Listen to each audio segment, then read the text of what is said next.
అరవింద్ సమేత వీరరాఘవ తర్వాత సోలో హీరోగా సుదీర్ఘమైన గ్యాప్ వచ్చేసిన జూనియర్ ఎన్టీఆర్ RRR రూపంలో ఆస్కార్ విన్నింగ్ బ్లాక్ బస్టర్ అందుకున్నప్పటికీ అది మల్టీ స్టారర్ కావడంతో ఫ్యాన్స్ ఎదురు చూపులన్నీ దేవరా మీదే ఉన్నాయి.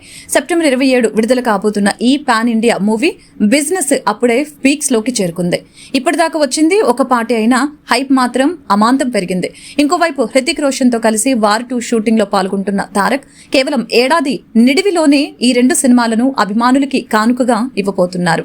వీటి సంగతి కాసేపు పక్కన పెడితే హాయ్ నాన్న ఫేమ్ శౌర్యు దర్శకత్వంలో 2 భాగాల యాక్షన్ డ్రామాకు జూనియర్ ఎన్టీఆర్ గ్రీన్ సిగ్నల్ ఇచ్చాడనే వార్తను ఒక్కసారిగా గుప్పుమనటం ఆశ్చర్యానికి గురిచేస్తుంది. అధికారికంగా ఎలాంటి నిర్ధారణ లేకపోయినా లీకుల రూపంలో గట్టిగానే తిరుగుతోంది.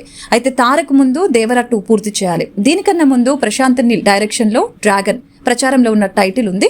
ఎంత లేదన్నా 2 ఏళ్ల దాకా నిర్మాణానికి పట్టొచ్చు. వార్ 2 కాకుండా యష్ రాజు ఫిల్మ్ కి తారక్ మరో సింగిల్ కమిట్మెంట్ ఇచ్చాడు. స్టోరీ ఫైనల్ కాలేదు. ఇవన్నీ జరగటానికి ఎంత లేదన్నా 2026 వచ్చేస్తుంది. మరి శౌర్యు ప్రాజెక్టు ఓకే అనుకుంటే ఎప్పుడు మొదలు పెడతారనేది పెద్ద ప్రశ్న. ఈ 2 భాగాల సినిమాలు ఇక చాలని అభిమానులు కోరుకుంటున్నారు.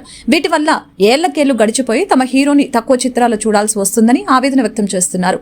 సింగిల్ పార్ట్స్ చేయాలని డిమాండ్ చేస్తున్నారు. కానీ కథలో ఉన్న స్పాన్ బిజినెస్ పరంగా ఉన్న సౌలభ్యాన్ని దృష్టిలో పెట్టుకున్నారు.